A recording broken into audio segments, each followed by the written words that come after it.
onore essere per me qui oggi in rappresentanza dell'assessore che si trova a Roma impegnato per quelli che sono poi i fatti del fondo e dicendo che sono determinanti per una nuova, anche sì, per capire cosa farà anche il Veneto nel prossimo periodo. Ma un onore soprattutto perché parlare di questo piano sociosanitario che ha trovato il 20 giugno la sua data di approvazione definitiva in Consiglio ci permette di riportare il Veneto in auge rispetto a quello che è il sociosanitario. Non possiamo non ricordare che la nostra sanità è la migliore non solamente d'Italia ma anche quasi di tutta Europa. Il Veneto è un'eccellenza anche in Europa per quanto riguarda la sanità, con i danni e i benefici che questo comporta. Perché una sanità così eccellente ci porta ad avere, per esempio in Veneto, nel giro di 10 anni, triplicato gli ultracentenari. Siamo passati da 499 del 2000 ad oggi che sono 1500 gli ultracentenari in Veneto. Questo per noi vuol dire un costo, vuol dire anche l'esigenza di un certo tipo di assistenza, vuol dire creare delle strutture di rete che permettono di dare risposta a queste nostre persone, da una popolazione che sta aumentando sempre più in termini di vecchiaia, ma che noi non vogliamo certamente diciamo così, abbandonare o non considerare che abbiamo fatto un tempo. Ovviamente, essendo commissario autosufficienza, sono più legata, come anche il dottor Beltrame, all'ambito sociosanitario, però questo piano è un piano complessivo, è un piano anche di molta parte sanitaria, rivede l'approccio con i direttori generali, definisce un direttore generale che ha 3 anni di attività come direttore generale, poi viene rinnovato una sola volta. Questo per tutta quanta una logica che si è creata di dire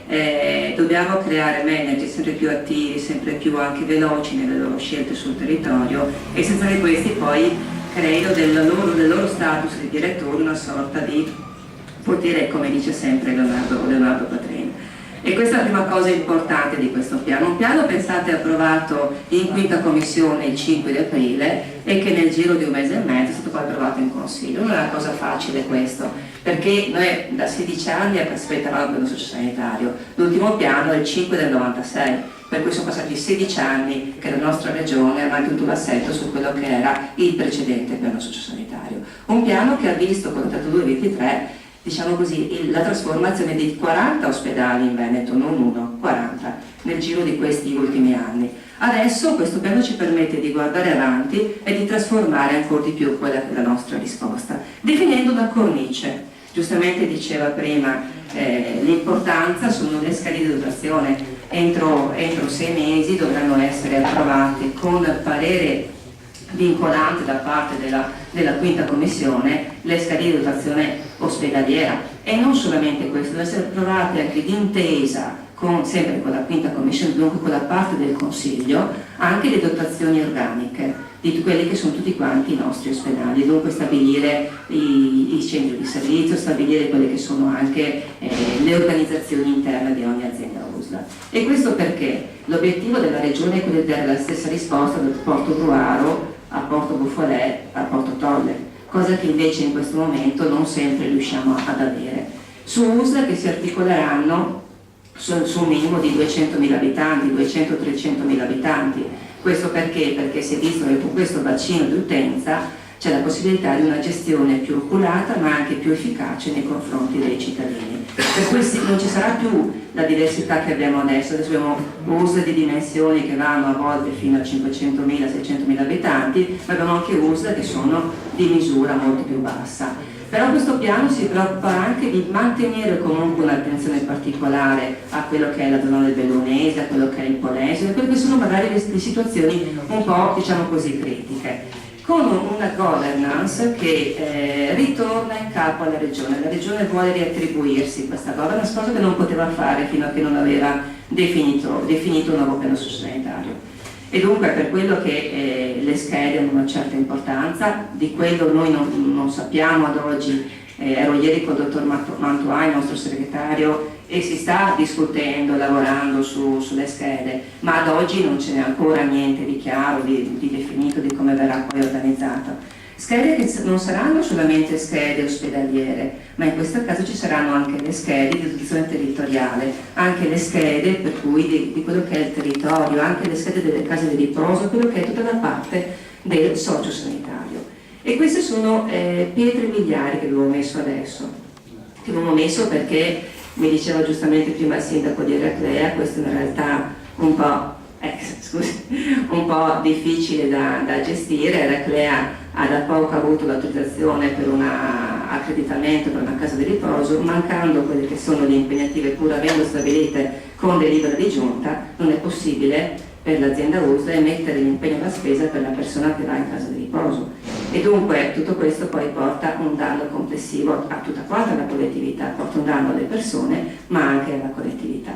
Siccome a volte ci siamo resi conto che non è sempre facile la gestione delle conferenze dei sindaci, delle aziende USL, eccetera, e la Regione ha detto in questo caso voglio riavere un po' in mano io la situazione, voglio rivedere caso per caso e fare le valutazioni che sono congrue rispetto a quello che è il benessere del cittadino. Perché in ogni tratto che noi vediamo di questo piano, che verrà pubblicato il 7 luglio, per cui ad oggi mancano 3 giorni di pubblicazione, e dopodiché dunque cominciano tutte quante le scadenze su quelle che sono le schede, i riferimenti, i criteri per i direttori, tutte queste cose qua, perché poi una cosa importante di questo piano non è solamente che la Regione voglia avere in mano la situazione rispetto ai direttori, ma che la valutazione sarà oggetto di schede specifiche in questo caso, dove ci sarà un forte coinvolgimento della conferenza dei sindaci. Anche la conferenza dei sindaci dovrà esprimere parere rispetto al direttore generale, al suo operato, all'utilizzo delle risorse, alle risposte che si danno ai cittadini, a quello che è appunto l'impianto che poi si fa sul territorio.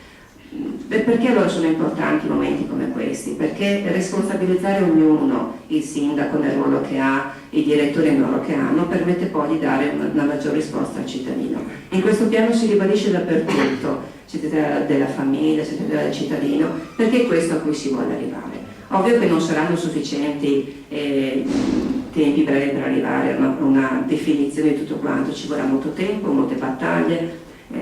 come sempre, no? Perché anche il fatto di un riassetto, modificare gli ospedali, però non possiamo più pensare all'ospedale vicino a casa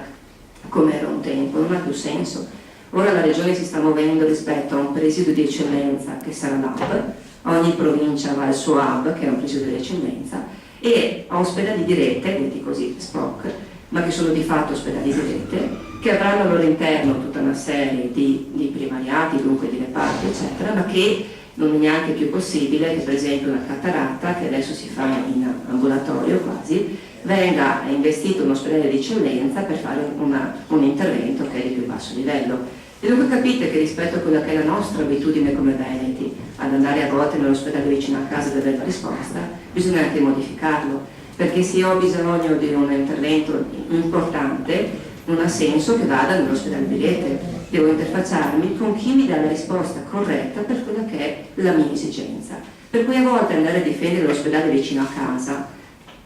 non ha senso, perché è quell'ospedale che non dà la risposta corretta per quella che è la mia esigenza. Perché sul tempo spostarmi, io abito a Badoere, magari voi manco lo conoscete, però per esempio io da Badoere ho a 15 km Campo San Piero, 15 km poco più Cittadella, 15 km Castelfranco, 15 km Montebelluna, 15 km Treviso. Non è possibile che ci sia una tale congiuntura, perché questo vuol dire per noi un costo. Ed è chiaro che però se ho bisogno di un intervento di eccellenza vado a Treviso, perché lì trovo un presidio che mi dà un certo tipo di risposta. Però se ho bisogno di interventi che mi costano meno e che sono di un livello più basso, posso andare a Montebelluna o Castelfranco o Cittadella, a seconda di quello che è la mia scelta. E dunque dobbiamo noi cambiare il nostro pensiero, il nostro modo di pensare, perché è un beneficio per noi poter avere l'interlocutore corretto in base a quella che è la mia esigenza. Sarebbe come dire, se ho un problema al ginocchio non vado dall'oculista, e l'ospedale, a seconda di quella che è il tipo di risposta, ha lo stesso tipo di impostazione, solo che bisogna comprenderlo, perché per esempio uscito il piano, essendo appunto io anche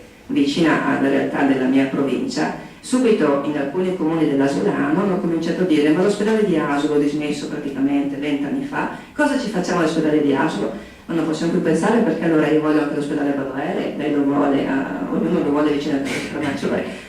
casa sua. Però dobbiamo superare questa nostra logica, guardando quello che è un beneficio collettivo. Il Veneto ha 5 milioni di abitanti. In base a questo verranno distribuite quelle che sono le aziende USL, verranno definiti quelli che sono gli hub, già li possiamo individuare, perché è ovvio che Treviso ha già un hub qualificato, lo stesso per Venezia, lo stesso per Padova, lo stesso per Vicenza, per cui è chiaro che l'ospedale provinciale ha una caratteristica più di alto livello, e nelle schede di dotazione verranno definiti quelli che sono poi le risposte che daranno i singoli ospedali di